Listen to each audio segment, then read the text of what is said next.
स्वागत है आप सभी का फिर से एक नई वीडियो में। दोस्तों बात करेंगे बीपीएससी टीआरई 2.0 के ऊपर और कुछ ऐसी खबरें जो आपका दिमाग खराब कर देगा कहीं ना कहीं, क्योंकि अगर आप बीपीएससी टीआरई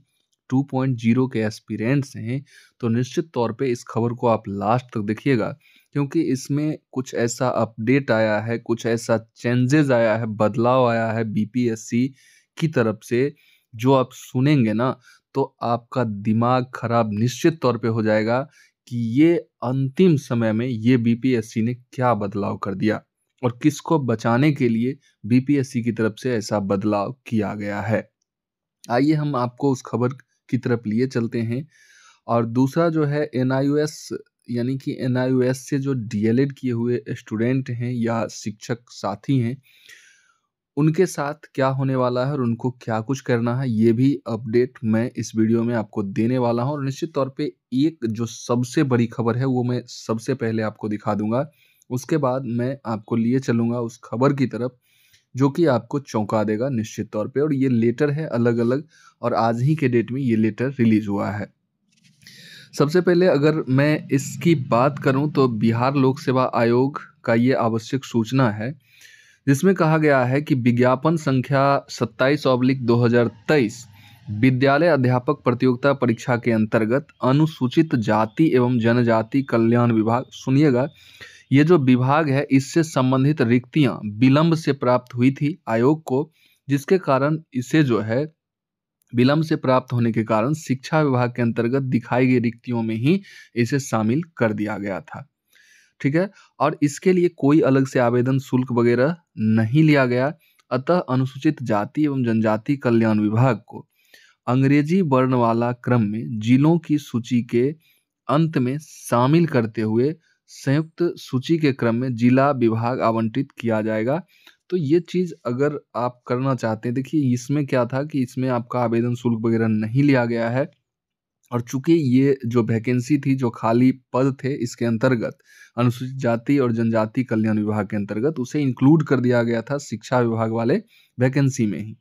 लेकिन इसका फायदा आपको कब मिलेगा, तो इसके आलोक में कह रहे हैं, आयोग के द्वारा कहा जा रहा है कि इच्छुक अभ्यर्थी 19 यानी कल से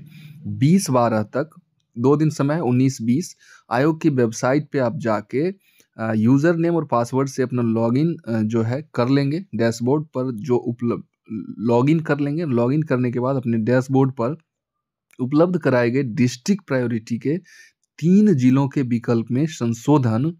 कर अनुसूचित जाति एवं जनजाति कल्याण विभाग के अंतर्गत पदों के लिए एक विकल्प के रूप में WSCST को शामिल कर सकते हैं। तो ये चीज है। और उक्त का चयन नहीं करने की स्थिति में जो है इसका जो परीक्षा फल है वो प्रकाशित नहीं किया जाएगा। तो आपका परीक्षा फल प्रकाशित नहीं होगा इससे रिलेटेड। बाकी बात सब कुछ ठीक है, अगर आपको नहीं भी करना है तो नहीं कर सकते हैं, लेकिन जिनको इसका चाहिए तो वो ये चीज कर सकते हैं, और इस लेटर को आप प्राप्त करके और भी अच्छे से इसको आप समझ सकते हैं।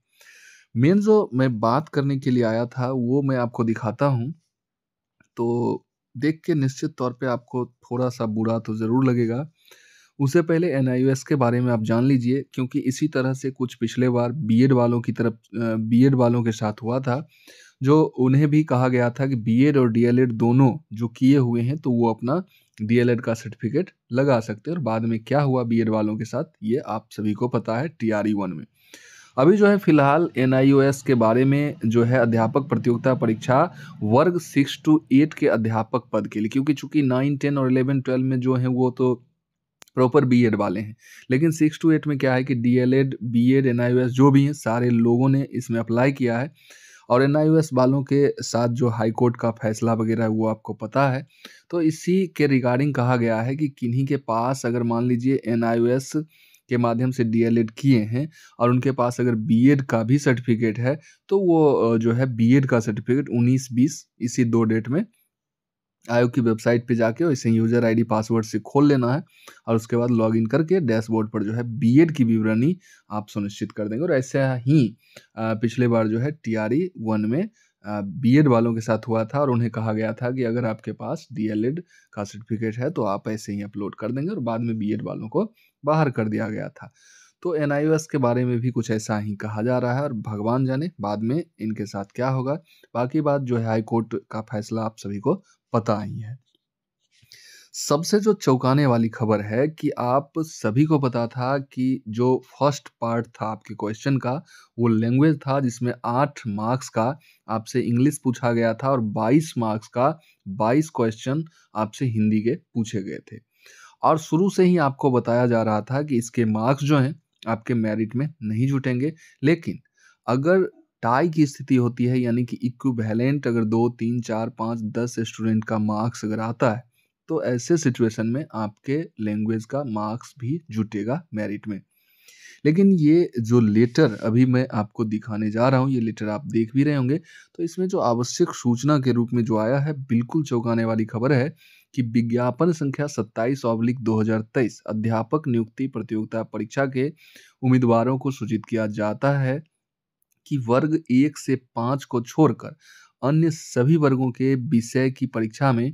भाग 1 जो भाषा के अंक को शून्य कर दिया जाता है, यानी कि जो लैंग्वेज 30 मार्क्स का आपका था पार्ट 1 में, वो शून्य कर दिया गया और इसका मतलब है कि इसका अब कोई औचित्य नहीं रहा। अब एक चीज़ बताइए कि इन बच्चों ने जो शिक्षक अभ्यर्थी हैं, जो कैंडिडेट्स हैं, वो इतना समय दिए लैंग्वेज की तैयारी पर भी, वो अगर ऐसा जानते रहते कि इनका जो मार्क्स है वो शून्य हो जाने वाला है,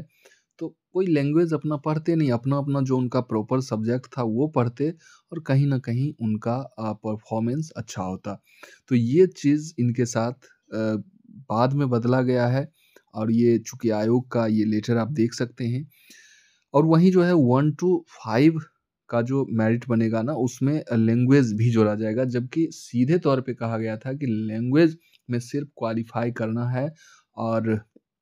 क्वालीफ़ाई जो नहीं करेंगे उनका जो है मेन पेपर भी चेक नहीं किया जाएगा। लेकिन अब कुछ ऐसा इस लेटर में लिखा हुआ है जो बिल्कुल चौंकाने वाली बात है और इस लेटर के बारे में और इससे आप किस तरह से देखते हैं और ऐसा क्यों किया गया? आप निश्चित तौर पे कमेंट कीजिएगा कि आयोग इसके पीछे क्या लॉजिक लगा रही है।